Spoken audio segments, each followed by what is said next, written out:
could do offline trip sheets, so it'll sync as soon as you come online, right? So if you're on the plane and you need to check out, if all you have to do is go to My Trips, you'll see a little spinner saying like downloading to your device.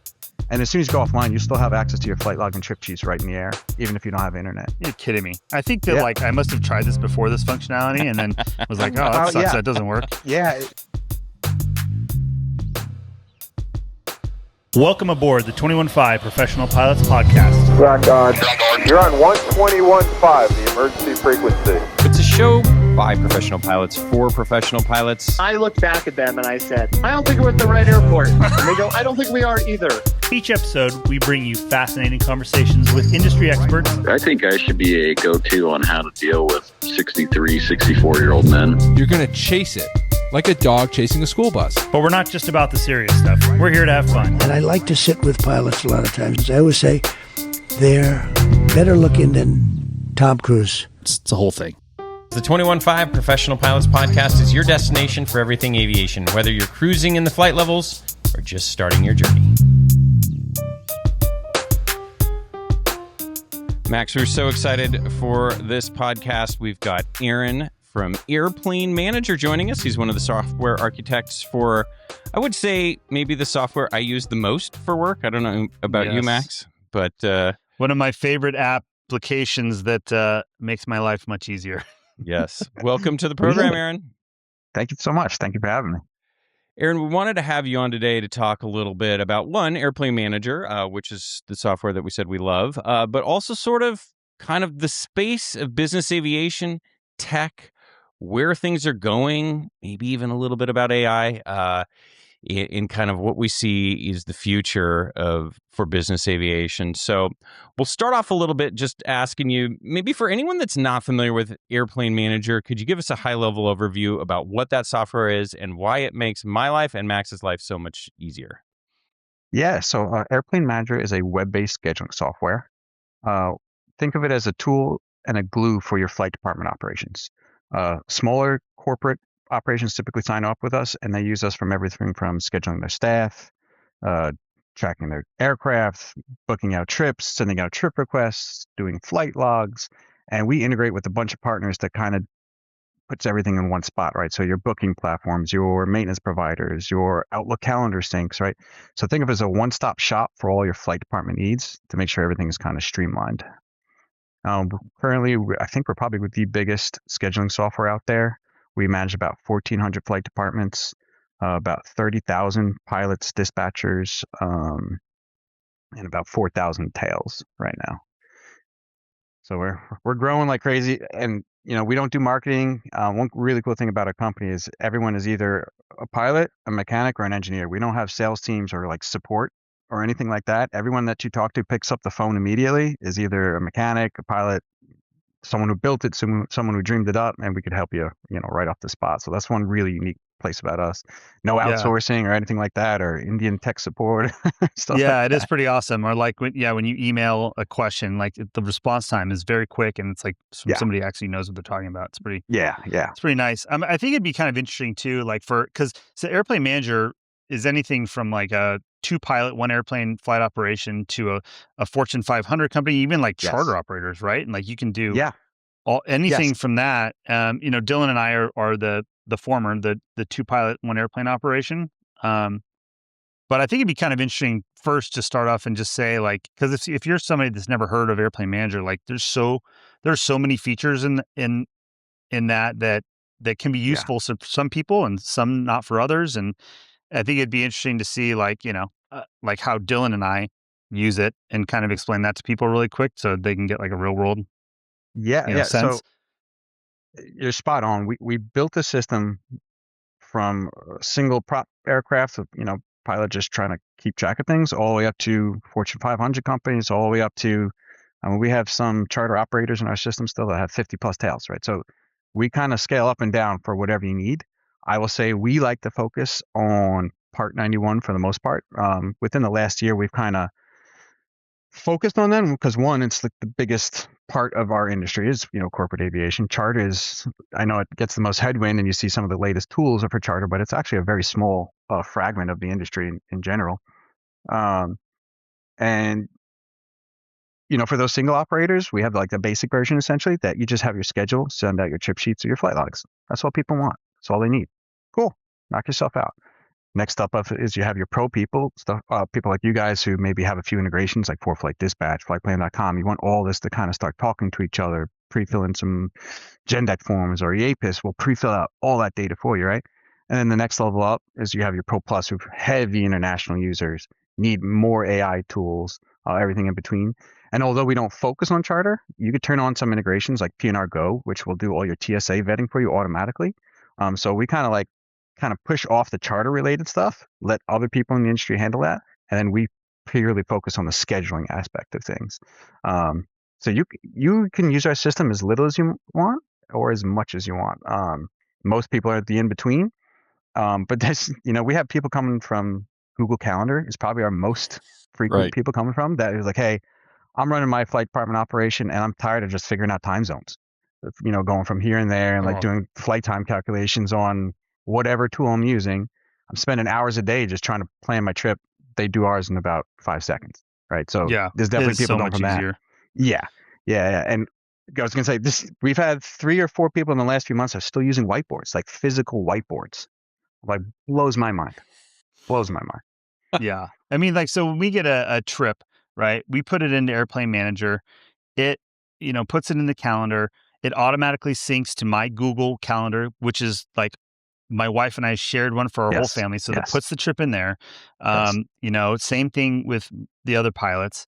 It, creates a trip. Then we select the passengers who we have in there. If we're going to Mexico, you take a picture of their passport. It pre-fills everything for EAPIS. So you just click, file it. Like if you're going international, but typically you can mark it as a business trip, whatever. We do the flight log, all the flight times go in there. It syncs up with our maintenance tracker through Gulfstream. So it updates the times like as soon as you hit save. Like, so those times are always super current. There's no lag.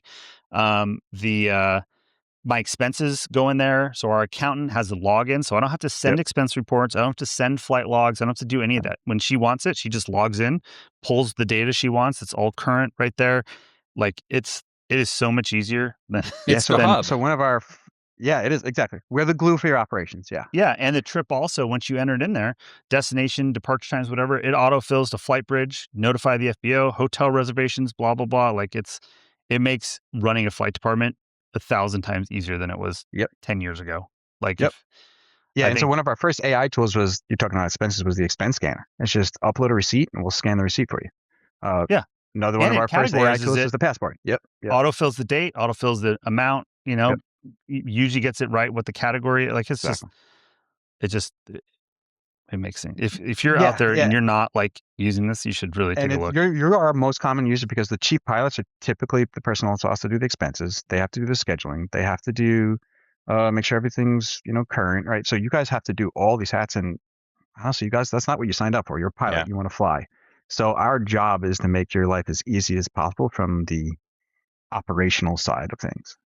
And I don't even use all the tools. Like if I had a really tech savvy principal, they could go in there, or a principal that had an assistant, and they could go into Airplane Manager, create the trip, add all the stuff that you would need to know that normally you would get on a text message or a phone call, and create the trip. Then you can go in there, do your thing. Like you can scale it depending on, the people you have in your organization and how it works.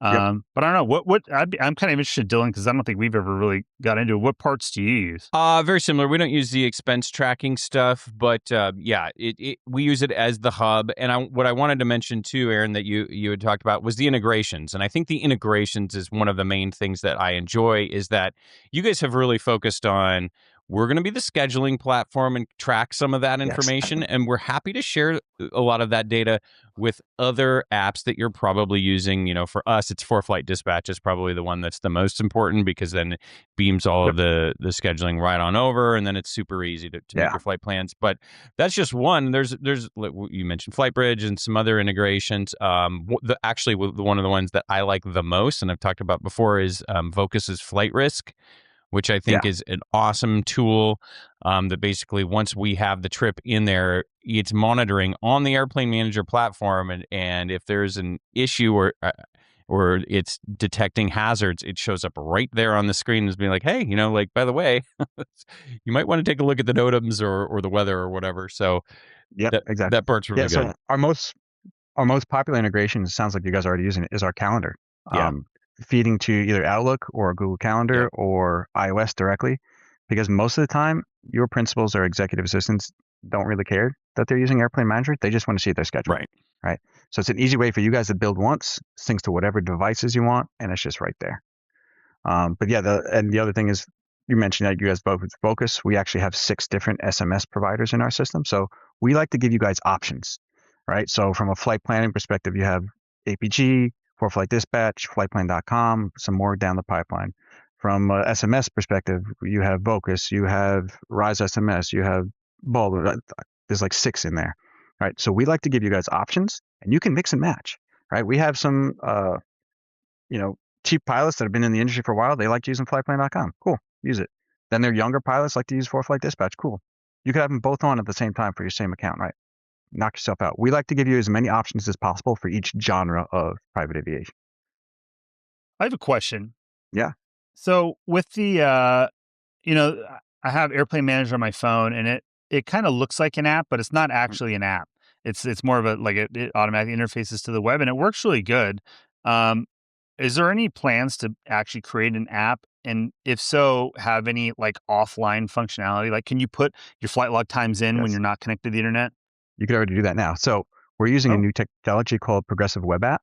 And so you kind of just go to that add home screen once, and it does install, whether you guys know it or not. So it allows us to bypass the App Store and kind of build once, deploy everywhere, right? So if you have both a website and a native app, the problem is you have to maintain 2 code bases, right? So it slows us down a little bit. Progressive Web App gives us the option to do everything. It looks the same.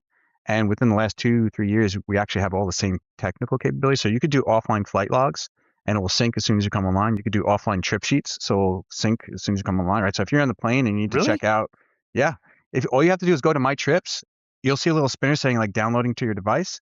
And as soon as you go offline, you still have access to your flight log and trip sheets right in the air, even if you don't have internet. You're kidding me. I think that I must have tried this before this functionality, and then was like, oh, that sucks. That doesn't work. And it's very common for you guys to need to check your trip sheets, right? Because you need to see your confirmation numbers, discrepancies that are on the aircraft. Like, you just bust out your phone, check out your trip sheets. Even if you have no internet connection, it'll still work. Just keep in mind, you do have to go to My Trips first to sync the latest, and then you're good to go. This is why we actually scheduled this podcast with Max's tech that's support. What you're saying. But this is a perfect example where 90% of our flight departments probably use 50% of our features and don't know that stuff's there. And that's what we're trying to get better at. And we're actually using AI to do that. We're training AI on our YouTube videos to help build a knowledge base so that you guys could ask ChatGPT in our systems, hey, how do I do this? Hey, can I do offline flight logs? So, part of the AI realm is the stuff that you guys don't see is all the stuff that we're actually using in-house to improve the flow and improve the process of everything. Yeah, you bring up AI, and I think, as some folks have used AI at different levels, I think one of the things that you realize is that AI needs data, right? Especially if you're going to, for your flight department, even before you guys had rolled out stuff, I was able to upload our flight logs in and then try and talk to it and be like, hey, how much fuel am I burning on my, Scottsdale to Dallas leg normally, and that kind of stuff. And so you guys have started to use some of that information. So can you tell us a little bit about the data? Is it secure? How do you use it with AI? And really, how can us as chief pilots and flight department managers and pilots take advantage of the data? Sure. So we have multiple aspects. Well, let's talk on the security first. One is we do not share your data with any AI provider unless you initiate the chat as of right now. What we're actually going to do is also turn on another setting probably to just allow you to disable AI completely, because there is some Fortune 500 companies that are like, hey, I don't even want my pilots going to this section and start talking to the AI. Completely understandable. So we are going to give another setting for you to completely disable it. But essentially, we do not share any of your data with any of these models until you guys start a chat, or hey, Gemini, what can I do? Or hey, Airplane Manager AI, how many flight logs did I fly? Flight hours did I fly last year, right? So security perspective, no data goes to them unless you start it. And even that, it's limited. It's only for that chat is the only data that we send. So if you're asking about fuel burn, we're only going to send them your legs in the fuel burn column of your data set. So we are very narrowed down to what data actually goes to them. In the future, we're even considering some of these open models are getting better. So Meta or Facebook has their Open Llama model, which allows you to self-host. So this way we could even control the models themselves. Right now, we're in the engineering process. Gemini, OpenAI, Grok all have state-of-the-art models, and it's relatively cheap. So it's just more effective for us to use their models directly and just pay for their API cost. But it's definitely something under consideration for us to host our own model. This way, you don't even have to worry about it going to some of these big vendors. So it's the engineering dilemma, right? You want fast, cheap, or quality? Choose two. Yeah, pick two. Right. Right. And as far as usage goes, it's just essentially that people go to the AI feature. We have 3 main AI features as of right now, and this will expand as time goes on. We have the trip request, right? So this is meant for your executive assistants or your principals to ask ChatGPT to build me a trip, help them choose the aircraft, and just go through the flow step by step like a wizard. But it's like a ChatGPT format. The other one's the flight log. The reporting data wizard. So this is what you guys have probably already been using, where the sky's the limit, right? You could ask this AI anything about your flight department, and it will spit out charts, data, averages, totals, right? And that's the one I really love because it's just so simple from a back end perspective. It's so easy to make, but it's insanely powerful on what you can do with it. And then the last one is the knowledge base, which is where you could, instead of calling us up, hey, how do I do a base override for my aircraft? Type that in, and we'll take you step by step in how to do that. And so the one that you guys are most interested in right now is probably the reporting one. And I've seen pilots, go crazy. Within the first 2 weeks, about 500 flight departments started using the report AI already. So almost a third of all of our flight departments started using it. And it's just for simple stuff that you guys had to used to go to reports, then go to my aircraft reports, find my fuel burn column, download it, maybe do the average yourself. Now you just type it in what was my average fuel burn last quarter? Which PIC had the most vacation days? What is our average remain overnights? All these things are just there now for you to just type in and go. And it's like a game changer for some of these pilots as far as efficiency goes. And would you say, obviously for those of us that have been using large language models for several years, hallucinations, et cetera, it's getting a lot better. Before it couldn't even spell, and now we're it's getting better. Do you think, could you say, if it's giving me fuel burn data, I think it's about 80% accurate, or it's usually the right answer? Do you have any thoughts on on the data? Yeah. So when we first built this was actually midpoint last year, and we were using Gemini 2.5 as our base model. And what we did is we actually built an abstraction layer on top, so we can flip out whatever model we want instantly with a configuration file. So if we want to switch to Gemini, we can. If we want to switch to OpenAI, we can. If we want to switch to Grok, we can. Because what we're noticing, and as you guys are every 3 months, now Gemini is the champion. This one, now OpenAI is the champion, right? So you could see how fast these models are changing, and we knew we just were not going to keep pace if we're dedicating all of our resources to one specific model. So behind the scenes, we can switch. Right now, we're using Gemini still. And what you never even probably saw is we went from Gemini 2.5, which was really good. But every once in a while, I'd ask it the same question, and it would do the average wrong just because it would round up or round down. I'm like, oh, that's, it's a little nerve wracking there. We switched to Gemini 3. Not only was it faster, but I have yet to find an error in our training data and testing data. It's not to say it's not happening out there. We haven't been watching everyone's logs to see where it's been failing, but Gemini 3 has been phenomenal. And I think within the next 2 months, Gemini 3.1 is coming out, and supposedly it's even better. Right now, I always tell users to double check, and it's always the best thing. And, from a grander scheme of things, I think AI is going to be an awesome way to reduce complexity, but it's also just going to be a guideline. You should never 100% have confidence in these tools because you don't know what they're going to do under the scenes, the averaging, right? Rounding up, rounding down. Sometimes pilots like to round up to boost their numbers. Mechanics like to round down to put less hours on the aircraft. So the AI doesn't know that yet. But, it depends on your flight operations on how you want to do things. Yeah. And kind of just go from there. But Gemini 3 has been phenomenal. I would say 90% of your queries are going to be spot on. The only times I've seen it fail is I've asked it to do a bar chart of a really complex one, like a stacked bar chart of PIC versus SIEC hours and compare between 2 quarters within a 5-year time span. it got it right, but it stacked the bar chart not the way I wanted to see it. But I couldn't really blame it because I was not very descriptive on my prompts. So the more accurate you are with your prompts, the better results you're going to get. But if you're just generic, like show me flight hours, okay, that's debatable. What do you just define as flight hours? Is it actual flight log flight hours, or is it your scheduled flight hours? Some people don't even fill out your flight logs, right? So you got to be sometimes more descriptive, and the better you are with the prompts, the more accurate your data will be. You know what I always say? If it's an important question that you asked AI, you want to make sure it's right. You always double check it with another AI. Yeah, yeah, definitely. Because I'm not crunching the numbers myself. Let's be honest. Let's feed this in. Yeah, just in my personal life, I do it too. I'll ask Gemini a question, and I'll ask ChatGPT a question, and then I'll compare the answers. Yep, 100%. that's exactly what I do. One of my favorite folks in the space, his name is Jordy Visser, and he talks a lot about he treats all of the different models as like different people.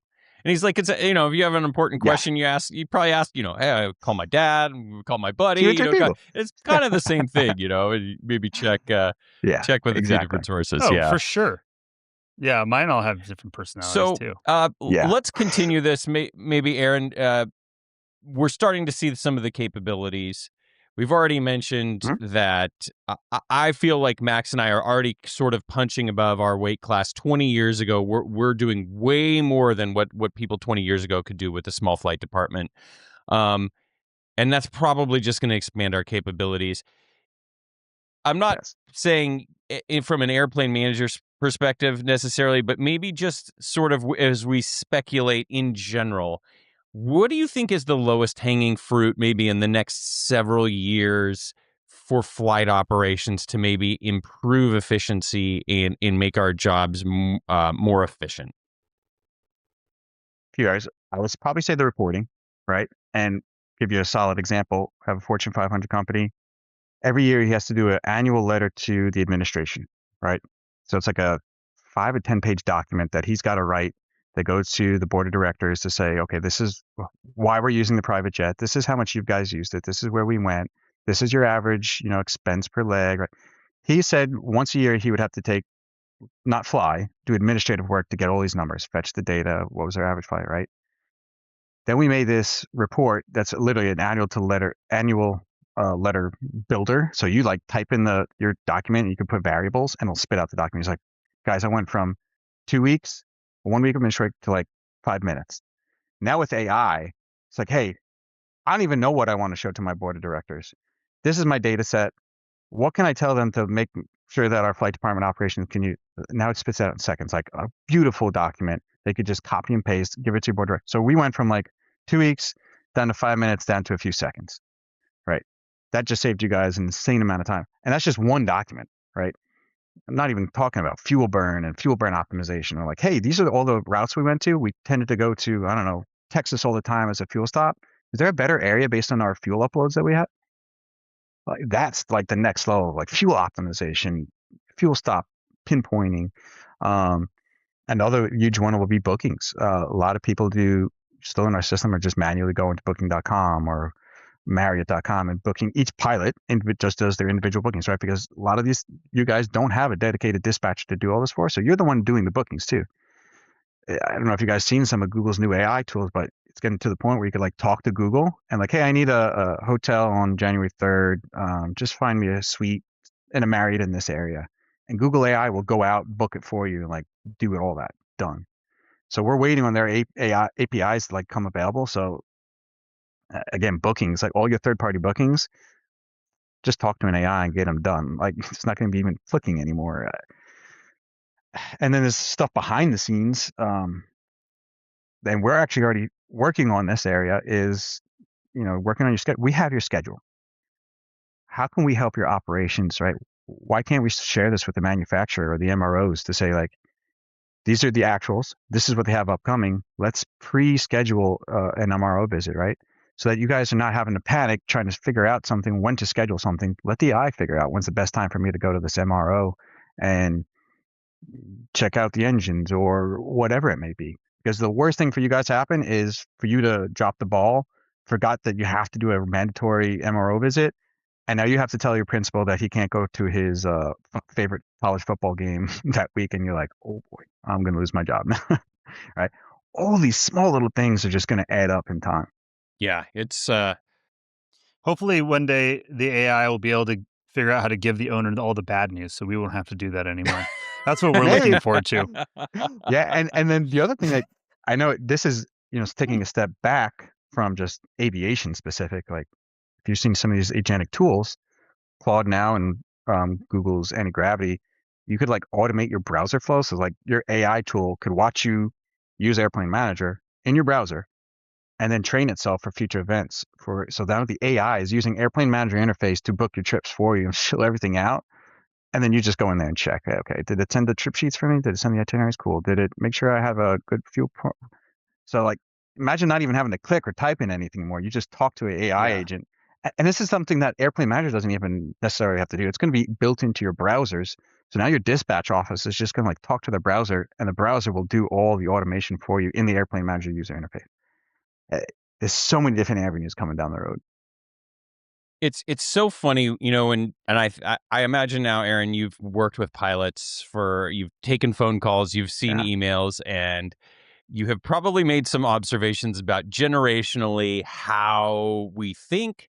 And, it's funny because Max and I started about 20 years ago, and we were still all paper, right? And we had charts that were paper and everything. And so we saw the first generation I would say maybe the biggest technological shift was going paperless, probably in one of the biggest in aviation. And there are some people who are just like, we're not going paperless. Like, we're still doing the charts. We're not doing iPad, We insist on making math errors. Yeah. We're going to do this. We have the paper log to fill out, and that's the way we've always done it. And that's the way it's always going to be. And then, we've had this shift now, and now we're starting to see, okay, now it's all based in the cloud, right? Oh, okay. Now what? We're not going to have our data in the cloud, and now we're sort of seeing that shift.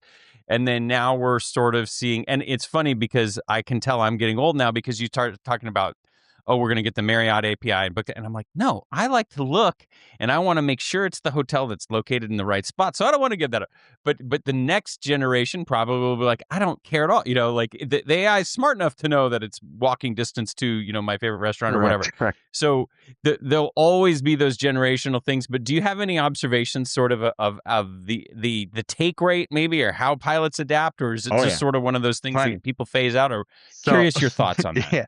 So one thing my manager Terry has always been like, you're going to develop, but you're also going to take support calls, because if something is a pain in the butt for you guys, it's going to make it a pain in the butt for us. And I'm tired of taking those phone calls. So it makes us fix things real quick.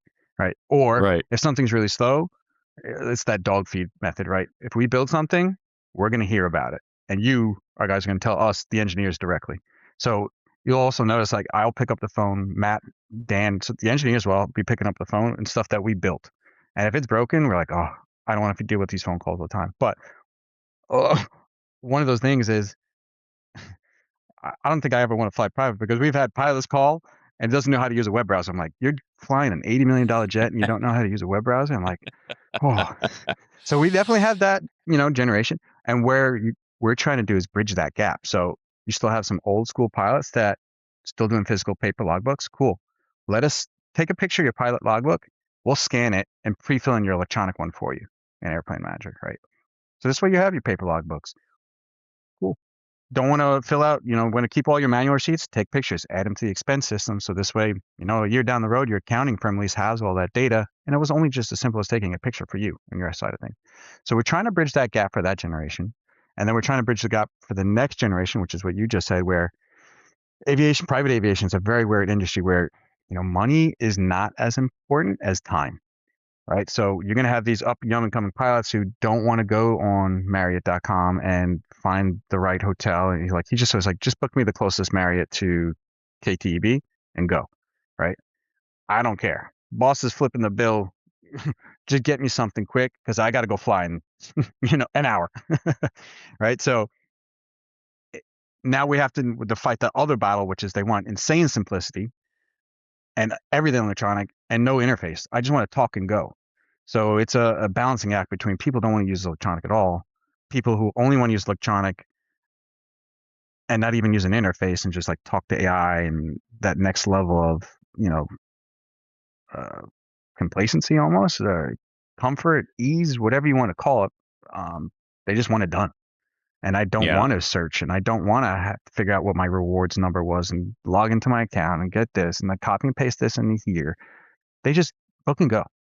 The $10 I might save is not worth my 20 minutes of doing all that work. Let's take a quick break to tell you about a friend of the show, Timothy P. Pope. Tim is a certified financial planner who specializes in helping professional pilots chart a smarter financial course. Whether you're focused on retirement, investment management, or strategic tax planning, Tim brings the tools and insight to help you make the most of your career and beyond. He's also the host of the Pilot's Portfolio podcast, where he breaks down real-world financial strategies designed specifically for pilots. Timothy P. Pope, helping professional pilots make the most out of life. Yeah, it's a really interesting thought because, Max and I were talking about this earlier today.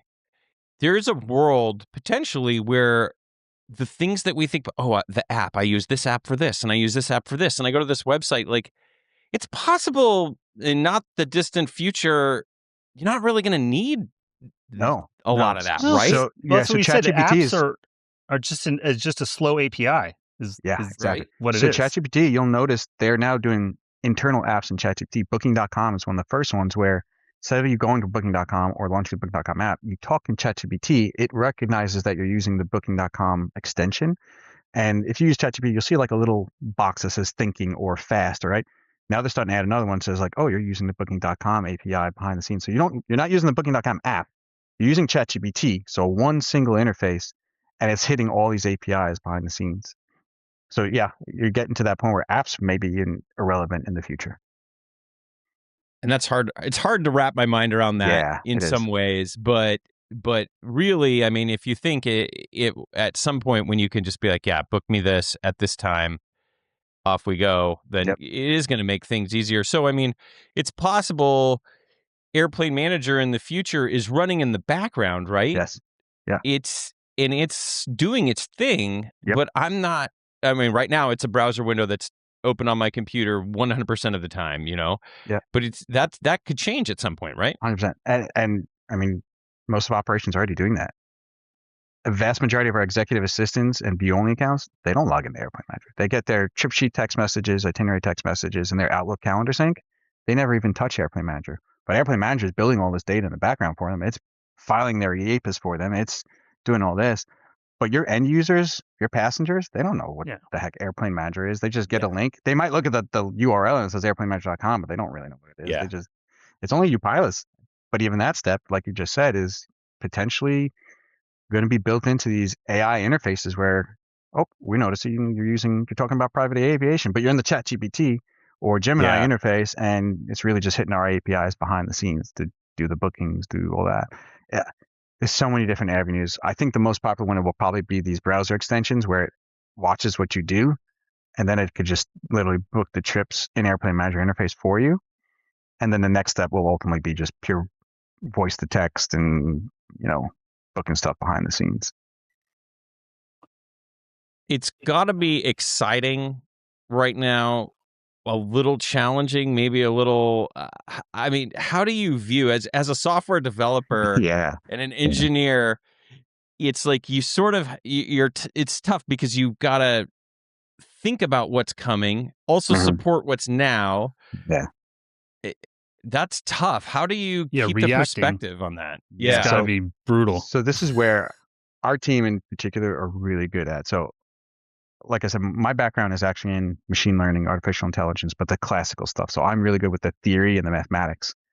Dan and Matt on our team are really good at implementing. They try all these tools. Hey, this was really good for helping me set up the IT side of things. This has really helped me good for coding. And I know you guys are talking about operations from a flight professor. You don't even see the AI stuff that we're using to develop your stuff. It's we're using Claude Code now. I went from having to code stuff that maybe a week to half a day. Right? It's like I have 3 junior engineers underneath me. I type it into a prompt. I verify. I still have the code review, right? So that's right. Software engineers are starting to now become software architects, and we're just code reviewing and just making sure that the code spit out is good because it's just getting better and better. And even for IT questions, we just have our new Outlook calendar integration. We had a enterprise user that couldn't get their Outlook calendar synced because they had really restrictive settings at the high level. So I was talking to their IT department, I'm not these people take years to get experience in Microsoft products and certificates. And I'm like, I don't know what this. I typed the problem into it. I said, hey, here's our code base. Figure out what's going on. Spit out instructions for this IT guy. I copied and pasted it. And he's like, oh, yeah, that worked. I'm like, this would have taken me like 2 weeks to try and debug. I didn't even do anything. And then from the security perspective, we have tools like Cloudflare. That's, I used to have to monitor all the logs, see if we're getting something called the denial of service attack, right? When hackers blast your server to take it down, they don't get your data or anything, but they overload your server with so many requests so that you as a normal user can't even use it because it's just processing all this garbage requests. Now with products like Cloudflare, it's like, I don't even have to watch. Like this thing is monitoring the whole internet. Probably a few months ago, if you remember, like half the world's websites went down because there was a Cloudflare misconfiguration. Okay. Most of the world is like using products like Cloudflare or Kaime or any of these. There's only like 3 or 4 providers because they have such large scale and all their AI tools are monitoring everything. So they know when these DDoS attacks start and originate and they shut them down immediately before they even hit our box. Then we have, all these advanced antivirus scanners, all this stuff, all these security things that I have to usually do in the background and monitor that would take away from my development time. These AI tools just give me summaries of the day and kind of run with it. And then from the coding perspective, we went from, a few engineers to like almost 4 times. It's like everyone here now has like 3 or 4 junior engineers underneath them that just speeds things up. So it's nerve-wracking as a software engineer. This will probably be my last job. Yeah, I was just gonna say, what advice do you give people whose job involves sitting in front of a computer all day in a cubicle? Go ahead. So what do you want? What do you think they should do in the next 12 months? Yes, my gut feeling is most white-collar jobs will be heavily modified, even if we don't have a complete eradication. Is like instead of having 10 engineers, you maybe only need 2 now. You don't have to have complete annihilation of a field, but just a mere reduction of 50% would cause chaos, right? Yeah. I have lawyer friends that he hasn't hired a paralegal in like the last 3 years because they have such advanced AI tools. He's like, why do I need paralegals anymore? Medicine. I don't know about you guys, but I use Function Health and ChatGPT for medical advice now because I'm not wasting my time with a primary care doctor who's smoking a cigarette and is overweight and is telling me health advice. I'm like, yeah, I'll go use ChatGPT. Like, all these white-collar jobs are at risk. Anyone sitting behind a computer, to me, better know how to use AI tools well. Prompt engineering. Take some classes on how to properly prompt your AI tools. Because this is, at this point, it's inevitable. Well, that's what's interesting too. Like a lot of things, you like. Okay, so AI can program. So now we don't need programmers. Well, that's not necessarily true because your prompting and your and working with the AI is much better than me because you know how to use Codex or whatever code you're using, right?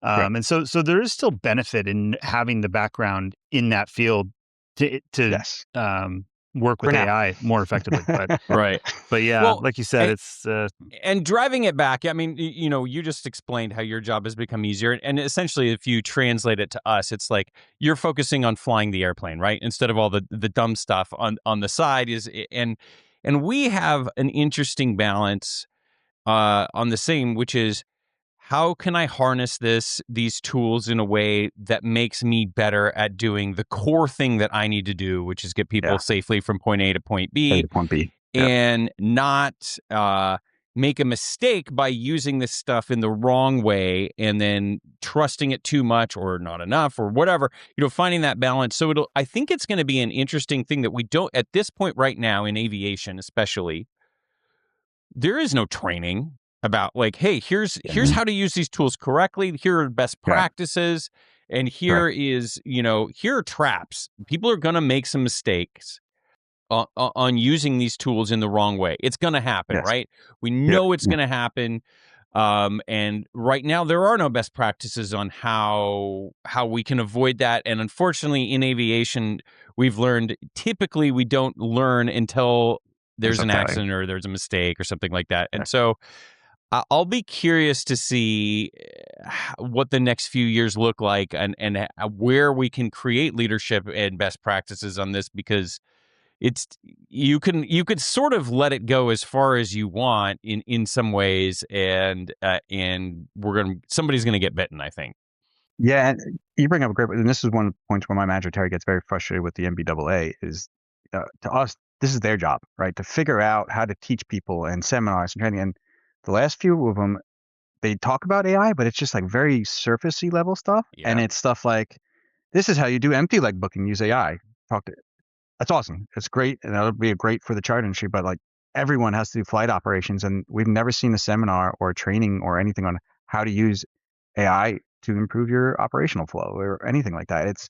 It's always okay. What is the latest Silicon Valley tool that just came out? Let's show that during our presentation. Like, okay, what is already stuff that's out there that people are using now that can help improve their flow?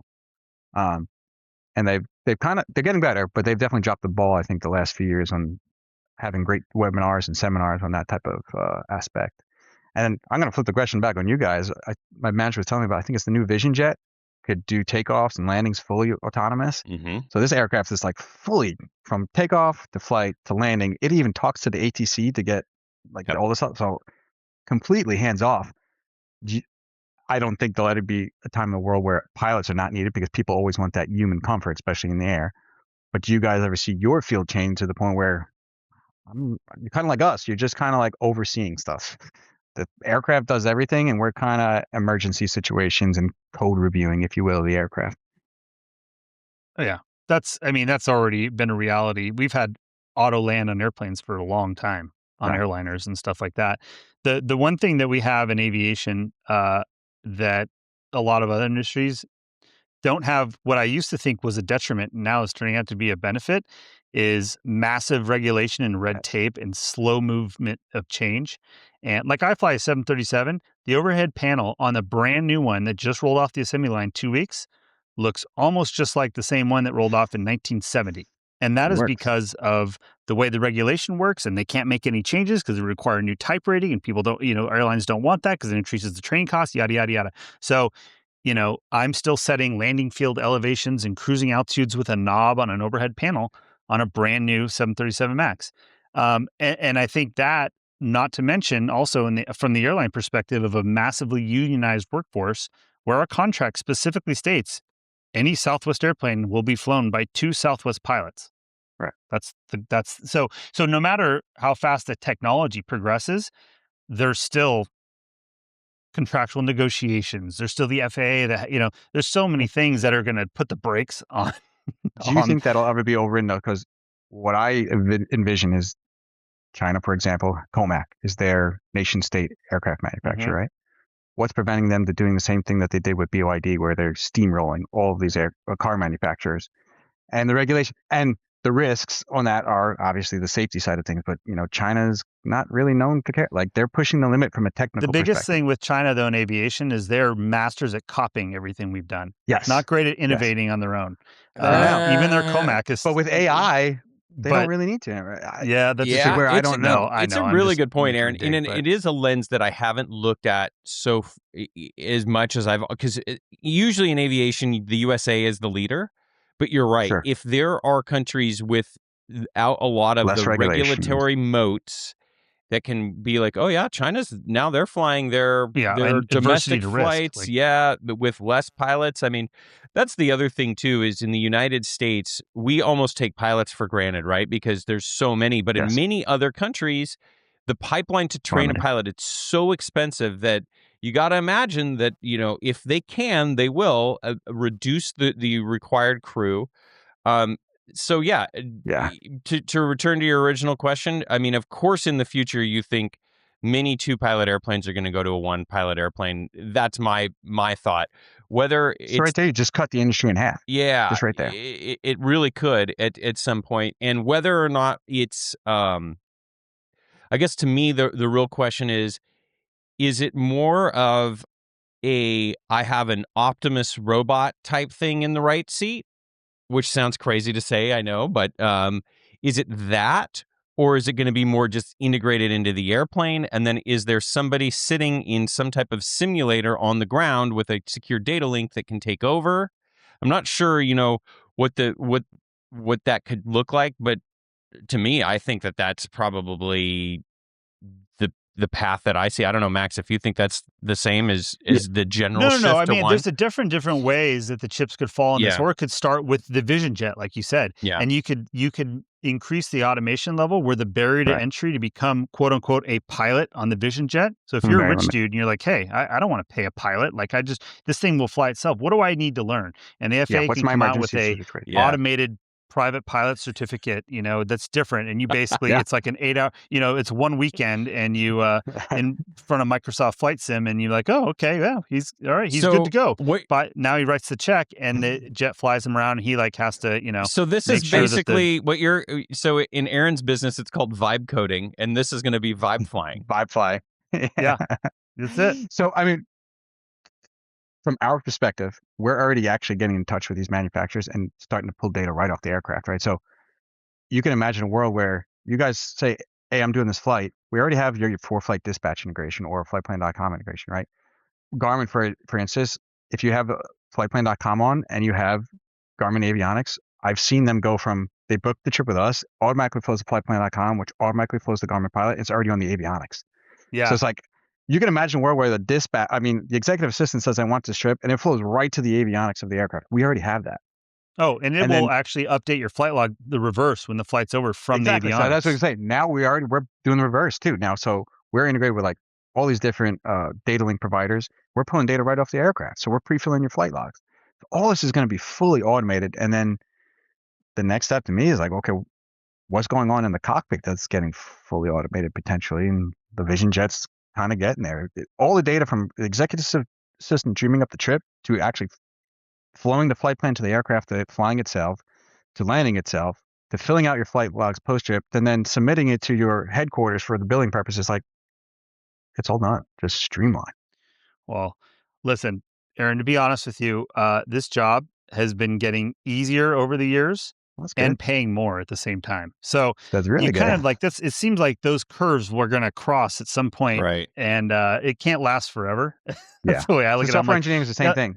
Like literally from the operating the airplane itself to then doing all the other, nonsense as a department manager with, your product as a prime example. And at some point, you just can't keep getting paid more to do less. So Silicon Valley is the same, right? You have the engineers, post-COVID, they were making $200,000, $300,000 starting salaries. Now, with all these coding tools, most CS graduates, I think, has the highest unemployment rate right now. It's like 20 or 30% for new grads. And then even people who have had jobs are like, I can't find anything that's paying what it was. I'm like, I'm back down to the low six figures at best, and I have 20, 30 years of experience. I imagine the world be changing. Is going to hit that eventually. And I think the next 12 months, I mean, this is what I try. It's interesting because I'm trying to explain this to my kids, like 2 in high school, and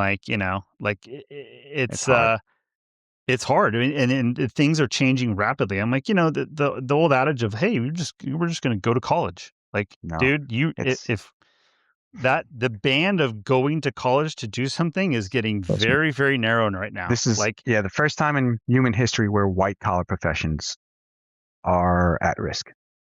Yep. I'm trying to teach.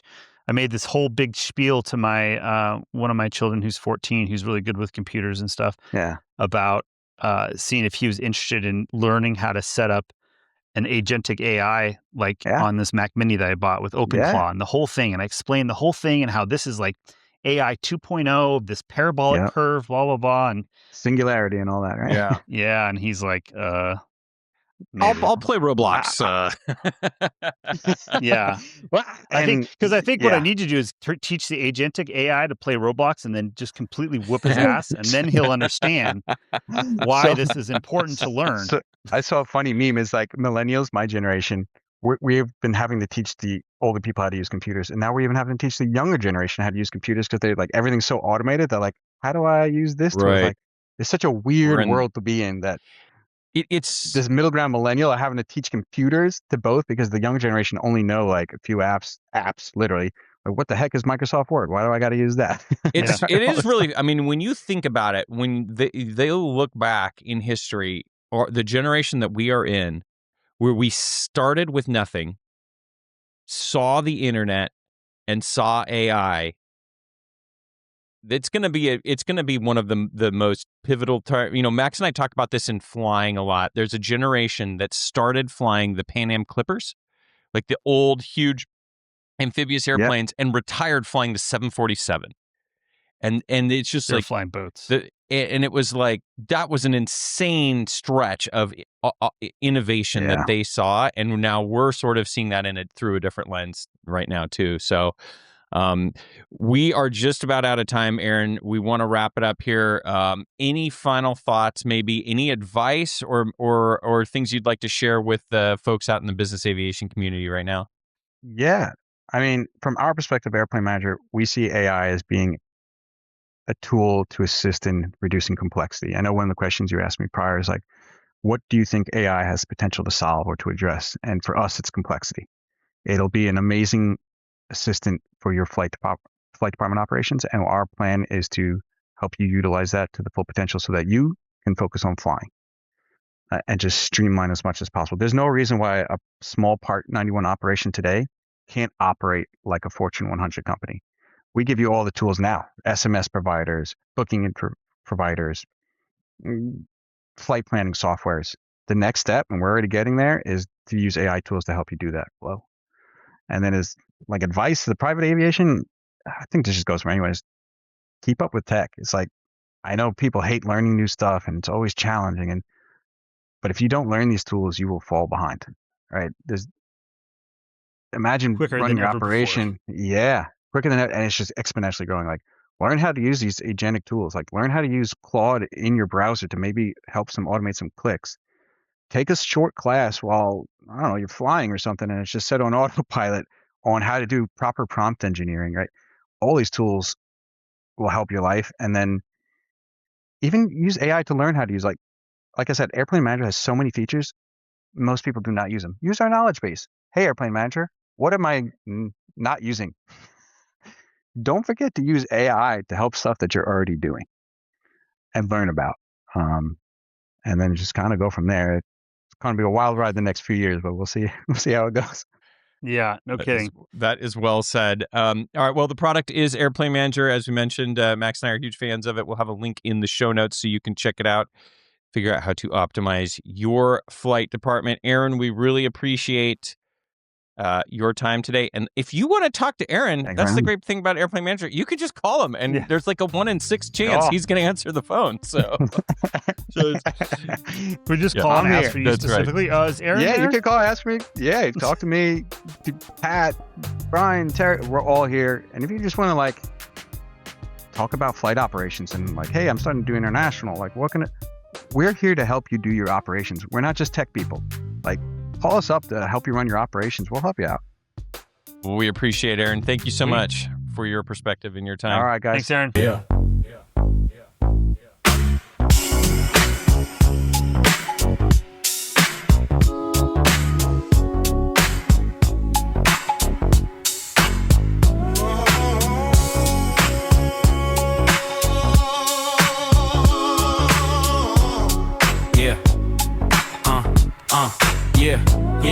Yeah, chief pilot life with the tabs all wide. Airplane manager, keep the whole thing tied.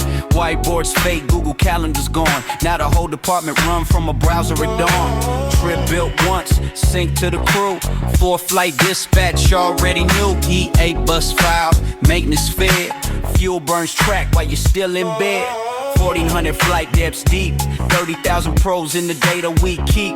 No call centers, no hold music pain. Your call for support, talk straight to the brain. AI tools cut the admin grind, from 2-week reports down to seconds in time. Fuel burn averages, overnight tally. 4-letter bill while the jet's at the alley. Upload receipt, scan it clean. Gemini crunching behind the scenes. Cloud sync, logbooks, autofill. Trip sheet live while you taxi and chill. Browser agents watch your flow. Book the hotel before you even know. From whiteboard ops to API streams, flight department run like Fortune 100 dream. But here's the twist. World move fast. White collar comfort might not last. Code get written by prompts, not keys. Pilots watching Autoland breeze. Vision jets talk to ATC. Data flows from FEO to Emerald feet. Regulation slow, but tech don't sleep. If you don't learn AI, you fall too deep. Focus on flying, let tools assist. Company shrink with a digital twist. Future ain't fear, it's adapt and ride.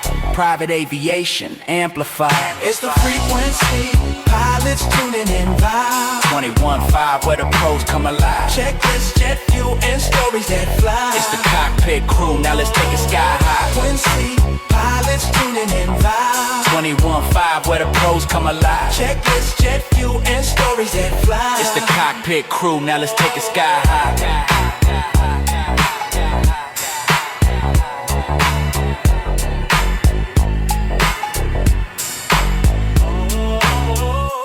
The statements made in this show are our own opinions and do not reflect, nor were they under any direction from any of our employers.